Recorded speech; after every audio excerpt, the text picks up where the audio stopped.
بسم اللہ الرحمن الرحیم۔ السلام علیکم، ہمارے چینل میں خوش آمدید۔ وہ اس وقت لان میں پودوں کی کاٹ چھانٹ میں مصروف تھی جب اسے اپنے نام کی پکار سنائی دی۔ نگاہیں اٹھا کر دیکھا تو سامنے ہی ابراہیم کھڑا تھا۔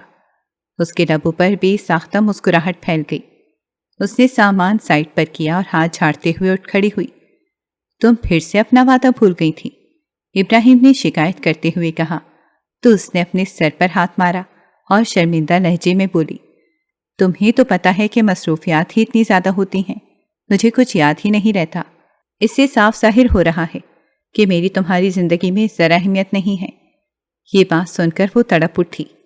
ایسی کوئی بات نہیں ہے، تمہیں خود بھی پتا ہے کہ تم میرے لیے کس قدر اہم ہو، پھر یہ سب کچھ بول کر اپنا یا میرا دل خراب نہ کیا کرو۔ مجھے بالکل بھی نہیں پتا میں تمہارے لیے کتنا اہم ہوں، تم مجھے خود بتاؤ گی۔ یہ کہہ کر وہ اس کی طرف بڑھا۔ وہ 2 قدم پیچھے ہٹی، اپنا چہرہ جھکا لیا، لبوں پر شرمیلی سی مسکراہٹ تھی۔ یہ دیکھ کر سامنے کھڑے شخص کو اپنے سوال کا جواب مل گیا تھا۔ وہ بھی کھل کر مسکرا دیا۔ میں نے ماما سے ہم دونوں کے بارے میں بات کی تھی، وہ تم سے ملنا چاہتی ہیں اور اسی سلسلے میں ہی وہ اگلے مہینے پاکستان آ رہی ہیں۔ مجھے ڈر لگ رہا ہے کہیں ایسا نہ ہو کہ بابا رشتہ دینے سے انکار کر دیں۔ ہمیشہ کی طرح اس نے خوف ظاہر کیا۔ ابراہیم نے اس کا ہاتھ مضبوطی سے پکڑا اور اسے تسلی دیتے ہوئے کہا، فکر مت کرو، وہ اس رشتے سے کبھی بھی انکار نہیں کر پائیں گے۔ مجھے خود پر اتنا یقین ہے کہ وہ چاہ کر بھی مجھے منع نہیں کر سکتے۔ مجھ میں کسی بھی چیز کی کمی نہیں ہے، اپنے والدین کا اکلوتا بیٹا ہوں، بہت بڑا بزنس ہے جو اکیلے سنبھال رہا ہوں، اس کے علاوہ سمجھدار بھی ہوں، سب سے بڑھ کر یہ کہ میں ان کی بیٹی سے بے تحاشا پیار کرتا ہوں، اتنی محبت کہ اگر بیان کرنے پر آ جاؤں تو دنیا کی ہر چیز پر تمہارے لیے محبت نامے لکھ دوں۔ بس اتنا اوور ہونے کی ضرورت نہیں ہے۔ ہاں تمہیں میری باتیں اوور ہی لگیں گی۔ چلو اب جلدی سے تیار ہو جاؤ، ہمیں ابھی اور اسی وقت نکلنا ہے، پہلے ہی بہت دیر ہو گئی ہے۔ تم رکو، میں بس چادر لے کر آتی ہوں۔ یہ کہہ کر وہ اندر جانے ہی لگی تھی جب ابراہیم نے دوبارہ سے اس کا ہاتھ پکڑا اور اسے اپنی طرف کھینچتے ہوئے کہا، چادر نہیں، تم کپڑے تبدیل کر کے آؤ گی۔ کل میں نے تمہیں کالے رنگ کا جوڑا گفٹ کیا ہے، تم وہ پہنو گی، مگر وہ تھوڑا سا بولڈ ہے۔ مجھے فکر مت کرو، ہم کسی لوکل جگہ پر نہیں جا رہے، بلکہ تمہیں بہت ہی مناسب جگہ پر لے کر جا رہا ہوں۔ تم اس کے اوپر دوپٹہ لے سکتی ہو، اس طرح سے تم خود کو کور بھی کر لو گی اور وہ جوڑا بھی برا نہیں لگے گا۔ یہ اچھا آئیڈیا ہے، میں پہن کر آتی ہوں۔ وہ پرجوش انداز میں کمرے کے اندر چلی گئی، جبکہ وہ اس کی پیٹھ کو دیکھ کر مسکرانے لگا۔ یہ لڑکی اس کے لیے بہت اہم تھی۔ اگر یہ کہا جائے کہ یہ لڑکی اس کی سانسوں کی وجہ تھی تو اس میں کچھ بھی غلط نہیں ہوگا۔ جب سے وہ اس کی زندگی میں آئی تھی تب سے اس کی زندگی مکمل طور پر تبدیل ہو کر رہ گئی تھی، ورنہ سحر کی آمد سے پہلے تک تو وہ ایک عیاش طبیعت کا مالک انسان تھا جسے کسی چیز سے کوئی فرق ہی نہیں پڑتا تھا۔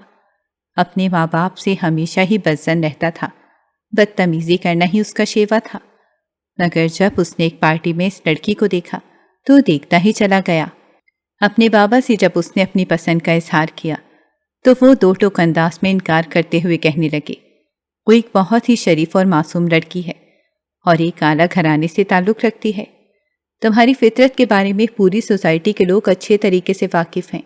اگر تم نے واقعی سے شادی کرنے کا فیصلہ کیا ہے تو خود کو بھی تبدیل کرنا شروع کر دو، ویسے ہی بن جاؤ جیسا ایک اچھا اور کامیاب مرد ہوتا ہے۔ باقی تمام عورتوں کے ساتھ اپنے تعلق ختم کر دو اور چھوڑ دو معصوم لڑکیوں کی زندگیوں کو برباد کرنا، کیونکہ جو لوگ دوسروں کی زندگیوں کے ساتھ کھیلتے ہیں ان کی اپنی زندگی مذاق بن کر رہ جاتی ہے۔ یہ باتیں اس وقت اس کے دل پر جا کر لگی تھیں۔ پہلے بھی اس نے کسی شخص سے ہی سن رکھا تھا کہ جیسا انسان خود ہوتا ہے اسے ویسی ہی بیوی ملتی ہے۔ جب اس نے اپنے گریبان میں جھانکا تو وہ خود ہی بہت زیادہ شرمندہ ہو گیا، اور اپنی پوری زندگی اس نے صرف اور صرف لڑکیوں کا استعمال ہی کیا تھا۔ جہاں اسے موقع ملتا تھا وہ فائدہ اٹھا لیتا تھا، یہ جانے بغیر کہ اگلے کی زندگی برباد ہو رہی ہے۔